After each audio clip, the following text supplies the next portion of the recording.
Hi Mikel. Hi. Just how excited are you about the new season, considering what you did in the last campaign and, of course, the signings you made in the summer? Super excited. I think it's a new challenge, new opportunity. Very fresh to start again, and very excited as well to play at home the first game, which it's been a while. And have the expectations changed at the club, considering what you've been able to do on and off the pitch in the last 12 months? Probably yes, but the reality of it is in football you have to be at your best on the day, and it's only about today and tomorrow, and play the way we want to play and increase the probability of winning that game, but earning the right to do that. In terms of signings, has David Raya been signed in time to be part of tomorrow's matchday squad? No, we have no news on any incomings.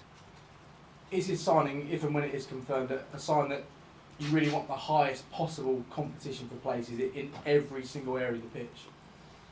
Well, that's what we've been trying to do, obviously increase the depth of the squad, but the quality as well, and the ability to be more flexible and the ability to have more quality and more interactions with players that can make us better, and that's the whole point of it. Could that added competition for places create a challenge for you keeping everybody happy this season?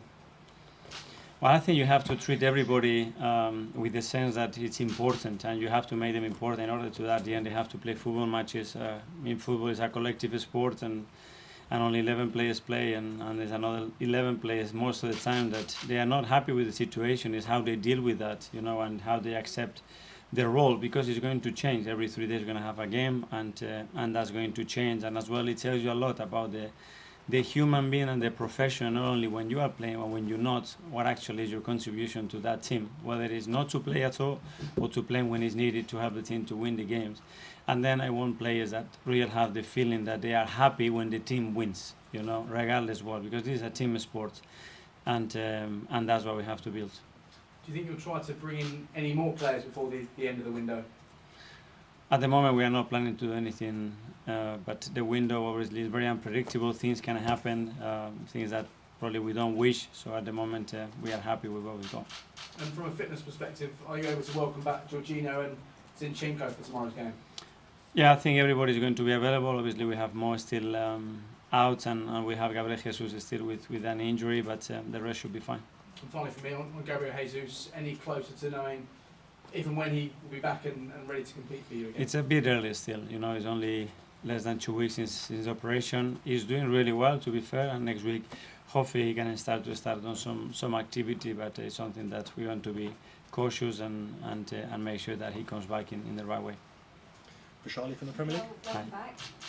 It's been 5 years since Arsenal started their campaign with a home game, which is kind of incredible. How much of a boost does that give the players playing that first game at home, or does it add pressure? We love playing at the Emirates. We love playing in front of our people.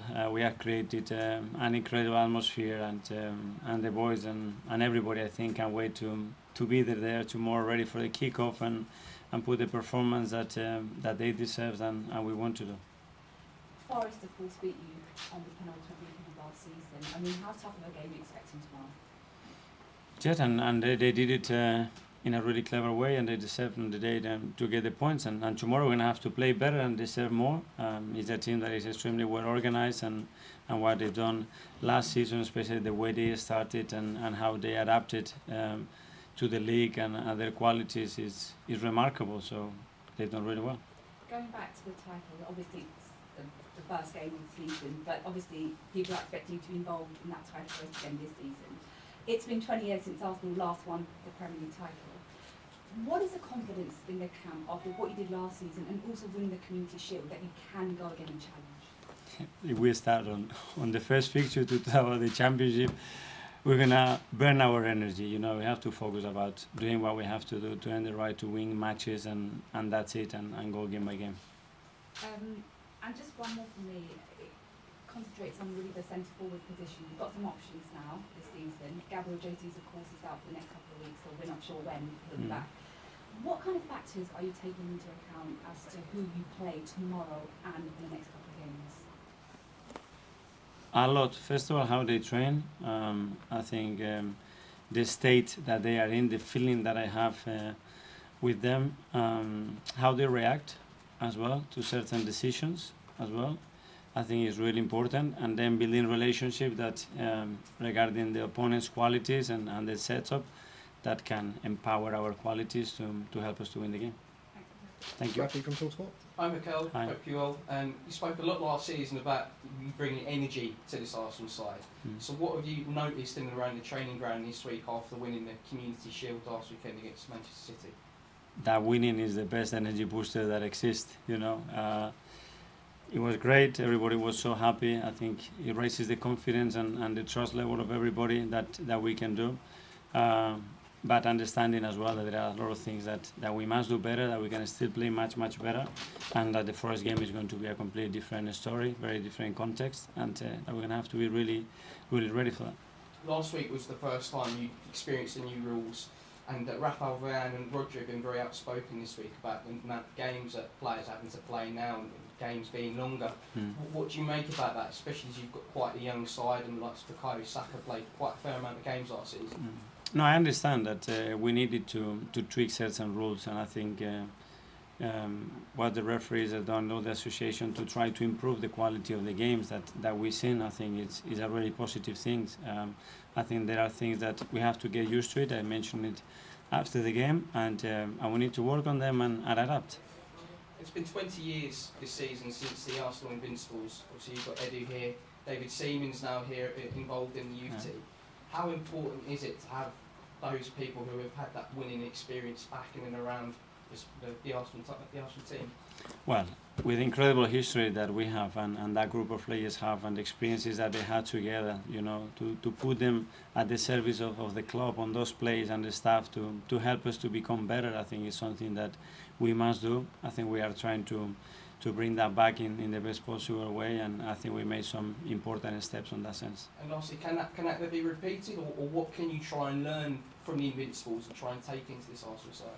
I think they were the Invincibles, that they will be the only ones. The way they did it, it was in their own way, you know, and we have to write our own history. It will be different, but hopefully very beautiful as well.